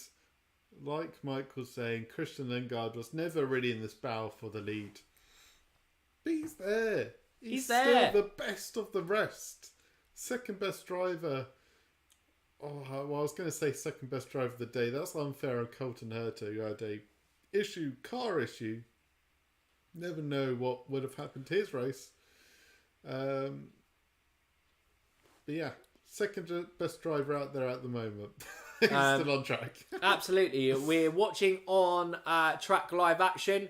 Malukas was able to make a move up ahead of Takuma Sato. I did have Malukas ahead of Ilott in my fantasy.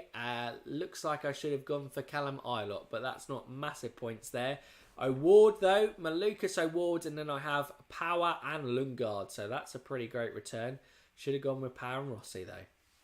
Whoever got that return is having a great day at the office. But yeah, Andretti's have looked strong. It probably would have been a race fight for Alexander and Rossi and Herta in these closing stages, although Herta looked pretty kind of superior even to Alexander Rossi. But through misfortune for Herta and fortune for Rossi, that's what happens in a racing. In a race, things change at just a moment's notice, and then you've got to be there to fully capitalise. And Alexander Rossi looks like he is there to fully capitalise at this moment in time. 12 laps to go. He's chasing down lap traffic, which is Dalton Kellett. Dalton Kellett desperately trying to fight to stay onto the lead lap, but I feel it's only a matter of time before Rossi makes the move, but he's not going to risk it. It has allowed Lingard to, reduce the gap to under 4 seconds, but I remember he's only been drawing it out from 2.5 seconds. Power has comfortably taken P3 for the day. I think he's just managing staying ahead of his teammates, considering where he had to come from pretty much the back of the race. This has been a spectacular, I think, recovery from Will Power. Yeah. Well, making the alternative strategy work. Like we see the other guy on the alternative strategy. Pato Ward, P12. Takuma Sato, P15. He's the only one that's made it work. He's done it many times this season. Just making the alternative strategy work. Keeping pace where he really shouldn't be keeping pace. just complete packages, really. Oh, he hasn't got the win. Hasn't looked like he was going to get the win today, but just a complete weekend. He's maximised what he could from the situation that was thrown at him at the start of the race. Absolutely. And just going back to Sato, who you mentioned, and Malukas, Joe makes a good point in chat that Malukas versus Sato is the storyline that I didn't need. Obviously, that was teammates fighting on track for position, and the rookie having a real fight with his experienced IndyCar and two-time Indy 500 winner teammate Takuma Sato. They were battling out at the end of Iowa race 2 as well.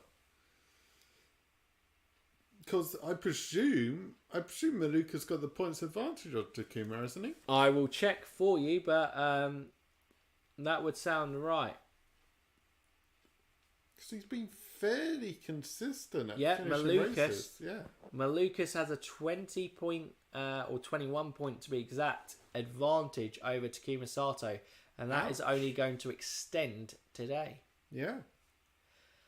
We come into the final 10 laps of the Indy GP. Alexander Rossi leads, and Lingard does seem to have closed the gap slightly down to 2.5, but I think it's probably too little too late unless he's really held something in reserve and Rahal Letman-Lanigan are now telling him to absolutely floor it, or whether Alexander Rossi has been caught in some traffic that Lingard is yet to negotiate. We'll see how that pans out. Power in P3, your new championship leader as things stand. Scott McLaughlin P4, Newgarden rounding off the P5, and Penske's all running close to each other in a row. Rinus VK P6, a fantastic drive from the young Dutchman. Again, another strong performance for him at Indianapolis and capitalising with Ed Carpenter Racing. Graham Rahal P7, Scott Dixon P8, Rosenvis P9, and Alex Palou just about is in P10. It must be Dalton Cutter as the traffic that was slowing up Rossi. Absolutely. Behind him was Marcus Erickson, Alex Palou, who was the championship leader going into this weekend and for the first time since the Indy 500 has lost the championship lead. Pato Ward is P12. After contact at the start, it was Power whose car did make contact but wasn't necessarily the fault of Will Power in the accident, but that massively has affected O'Ward's day at IMS. He'll be disappointed as it's a track that he is also so strong at. Well, that's his championship title over, really. Well, yes and no. 46 points behind. A 50-point swing would be a difficult one. He'd have a lot of things to go in his favour, but yeah, essentially it is really difficult for Pato Ward now. But if he wins all of the last 4 races, this is true. If he wins all 4, then he probably wins the title. But it's very difficult to win 2 races back-to-back in IndyCar, let alone 4. Ilott 13th, Malukas ahead of teammate Takuma Sato in 15th, and that is your top 15. The only 2 retirees from the race have been Colton Herter, the guy who looked like he was dominating the race and probably would have gone on to have back-to-back victories at Indianapolis, but his car said no today. Scott McLaughlin's getting a lot closer to Will Power here at the end of the race. There's only 0.6 seconds between them. Will we see a late move here between the Penskes? I presume that still won't really change the championship order. But could Scott nick the final podium place? It won't change the championship order, but it will mean that Will Power just leads by 7 points to Marcus Erickson. Lingard has dropped off to 3.4 seconds now. I think he pushed, but now Rossi has got through Dalton Keller, not physically through him, but around him. I believe that has allowed him to go into cruise control again. 8 laps to go. I believe that is Will Power's strategist there on the wall on screen. Just probably coaching his driver through. They've worked really hard in the close season. We've spoken about it many times this season. Will Power has come back a changed driver. Usually a driver dictated by his emotions. Probably the reason he hasn't really capitalised in IndyCar as much as what his talent merits. He's one of the quickest guys to race in IndyCar in the past couple of decades. And also, you know, being so close to Mario Andretti's pole position record, it really is a shame that he doesn't have more major trophies to his name, but he is a championship winner. He is an Indy 500 winner, and at the age of 41, he is about, with 7 laps to go, about to retake the championship lead with 4 races to go. This is surely his best chance to win a championship in a good long while. Yes, yeah, for sure. I thought you were about to say this could be his best shot, second title, you know, his last big shot, but I was about to go, no, this is new Will Power. He's going to be competing at the top forever and ever. But then you said it was just his best shot in a long while, so I didn't get a chance. No, sorry, I've stuffed it for you. Yeah. I do apologise. But here we are, 6 laps to go. Rossi still leads as it looked like Lingard got held up by the Dalton Kellett traffic. That we saw Rossi nearly have a little scare towards the end of the race. Looks like McLaughlin's dropped back a bit from Will. Maybe he had a small moment because that gap's extended to over a second. Lingard is not much is happening behind that. Looks like everyone is settling. Not many people have got something extra to push the car in front with. I guess what's neutralised this as a contest is the Andrettis of Rossi and Herta seem to really have the advantage, I would say, on day. And that last caution seemed to, we did say cautions can reset strategy. We had, after that first caution of the Dalton Kellett spin, we had a lot of drivers on the alternate. Oh, Rossi had a near miss there with the wall. Oh, Jesus, Alexander Rossi. But yes, drivers were on a lot of differing strategies, and we were going to see how that unfolded come the final stages of this race. But strategies are pretty much leveled out. For Power, it's not the worst thing in the world. A race win, fantastic. P3 and taking the championship lead, it's a pretty good consolation prize in my eyes. Yeah, for sure. For sure. P3. I think he saw the win. I think it didn't look like a big lockup from Rossi, but there must have been a small one there for him to get close to the wall. But yeah, I think Power knew the win wasn't really on the table, but P3 is maximising the potential points he could have grabbed on that alternative strategy. Scott saying, I don't think there's any animosity towards Will P. He burned a few people out, perhaps by yakking up multiple titles earlier in his career. Yeah, that early part of the 2010s, that was prime Will Power. That's where he should have been up there with the Dixons, with championships there. And, you know, maybe he could have taken one, and Dixon might have been on 5 championships at this stage, and maybe Will Power would have been on 4 championships, and potentially closing in on his 5th to equal Scott Dixon. You never know. But all we can say is better late than never for a second serious title shot from Will Power here. Yeah, fantastic. But we should probably spend the last 4 laps talking about race leader Alexander Rossi. He has seen his teammate in front of him retire. Maybe would have, caused him a little bit of nerves going, is that an issue that might go wrong with my car? After, obviously, who was it? Was it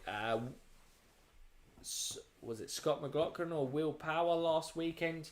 Who may have been, maybe Will Power worrying about his suspension going after seeing Joseph Newgarden's break through there. Well, I imagine McLaughlin would have been worried as well, but Power was in a strong podium position. He obviously had a P3 and a P2 last weekend out in Iowa. But Alexander Rossi, he's navigated through the storm, had a bit of an edgy moment there, kind of a lap and a half ago, but since he has taken charge of this race, he hasn't really looked back. Lingard hasn't had an answer, and everyone below that hasn't really had an answer for the top 3 all day. Yeah, they were in a league of their own from the early stages of that kind of first stint after the early caution. And no one's been able to touch them. Lingard's done well to hold on to the experienced Rossi. Power's done a good job at just kind of being the second race leader in pack 2. Yeah,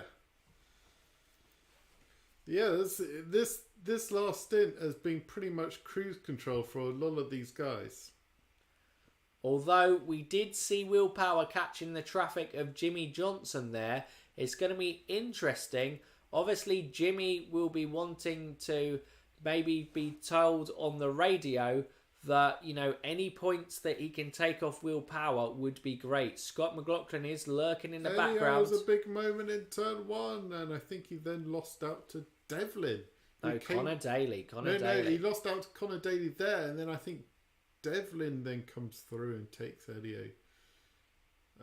He does indeed. Yeah, which Devlin's managed to, after his moment, come back and take Harvey. Devlin's got pace. He's just been, I guess, a bit of a messy one this weekend. It's been a tough rookie year, I think, for Devlin Di Francesco. That pit really did not work out well for Jimmy. No, it didn't. It really didn't. But yeah, the points are going to go. White flag. Here we go. White flag. So I imagine we will ride pretty much on board with Alexander Rossi for the duration of this final lap. It'll be big. The American driver. It's always great to see the American drivers excelling within the US series. Alexander Rossi became disillusioned with an F1 career that never really seemed to be giving him the merit of his abilities. He came over to IndyCar. He became the winner of the 100th running of the Indianapolis 500, winning as a rookie back in 2016. Since then, he had been competitive, winning races up until 2019. After 2019, COVID-19 hit. The aero screen was also introduced. Alex seemed to kind of struggle. He had a season of woes. He did look like he might still get a race victory in 2020 at St. Petersburg, but he spun out from the lead, and it has been woes and woes from there. 2021 was a horrible season, and 2023 didn't necessarily start off great, but announced he will be joining Arrow McLaren SP. And here we are. Alexander Rossi is your winner of the Indianapolis GP2. Alexander Rossi is a winner in IndyCar again. And it is fantastic to see. He will be wanting to end this season on a high as he looks to the future with his new team, Arrow McLaren SP. Will we see Alexander Rossi competing for race wins on a regular basis again? I really hope so, because a competitive Alexander Rossi is great for IndyCar. Stephen, your thoughts on Rossi and also P2 runner Christian Lingard? I was about to say, Will Power also manages to hold off Scott McLaughlin on the line. I'm pretty sure it's very tight between the two of them. Yeah, Rossi, race winner again, like you said. Fantastic to see. Always, since we've been watching IndyCar, we've always been like, Rossi just needs something to click for him to be a real force. And maybe this is the moment to kick himself off into the final 4 races and into his first season with McLaren. And here's mad. Since we have been covering IndyCar, since we've been following IndyCar every race from the 2020 season, this is the first race we have seen Alexander Rossi win. Yep. That's mental. We've been full of jinxes for him, and he's finally broken our jinx. He has indeed. But I'm so happy for Alexander Rossi to go. But yeah, a win for Rossi. But P2, Christian Lingard, his best ever result in IndyCar so far. What a day for him. Yeah, this is him and the team. Rayo Lennon and Milan are going to have struggled this year. And we know Lingard's had great potential. We saw this was the race where he basically got his Rahal Lanigan seat last year, qualifying so well. He's done a complete weekend package this time with the great qualifying, great race pace to come home in P2, first podium in the series. Can he kick on? Who knows? Maybe this is the moment we look back at where Lingard becomes a force to be reckoned with in the IndyCar series. Absolutely, and there will be eyes watching Christian Lingard. And when some of those experienced guys leave the likes of Chip Ganassi, leave the likes of Team Penske, there is going to be plenty of talent for them to choose from. And those drivers will be competing as hard as they can on track to win those seats. For you, Daniel, Rossi wins in Indianapolis. But the real winner of today, well, Rossi is a real winner. Will Power. He's literally the winner. Will Power. And as I look, there are 12 viewers in chat, and the number 12 takes the lead in the championship. Will Power. As we see a replay of the start, it was, I think, Palou with contact there. Rossi overtook Herta when Herta's car failed, and he didn't look back from that point as he claimed victory. But Will Power, for the first time in a good number of weeks, a good number of races, leads the championship again. And it's the first time that Marcus Erickson has lost the championship lead since the winning the Indy 500. He's come close before with Pato O'Ward, but Pato O'Ward has had a troubled season with Arrow McLaren SP. It much emulates last year, although I don't think he'll be as close in the points going into the last race as what he was last year, but we don't know. There are still 4 races to play with. We're still got another race next week with Nashville. Another race where Colton Herta looked lightning quick, but it was actually where Marcus Ericsson launched the Swedish space program.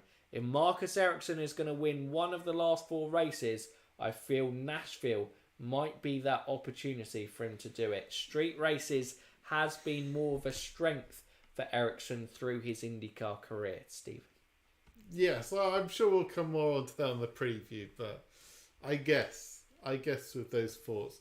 But we're going to come back with a race review on, what did we say, Tuesday? On Monday. We should be able to go live, yes, of course, on Monday for a race review. Yes. That'll be scheduled, won't it? That'll be a scheduled one. That we can fully debrief on this race, I think. Absolutely. Seeing Scott in chat holding no punches. And there are no, you always can get proven wrong by people, but Scott has been a viewer of the sport for a long while and also seen as it unfolds. And I think we've never been, even though Marcus Ericsson led the championship for long periods, we've never been confident that he's going to be the guy who clinches this title. He still could, but he's got a lot of work to do. Winning the Indy 500, though, still makes it an absolutely fantastic season for him. But I think that is probably about it for us today. Alexander Rossi climbs the top of his car. Great to see him smiling again. He is a race winner in IndyCar again. Thank you to everyone in chat. Thank you for everyone who's liked the stream. If there's any new subscribers, thank you for everyone who has subscribed to the channel. We will keep putting out content for you, and hopefully you guys will keep enjoying what we do here in IndyCar. We absolutely love the sport. We love sharing it with you guys. We love these live streams. And if they're new around here, Stephen, what can they do? They can like, subscribe, and ding that bell. Dig it! So for now...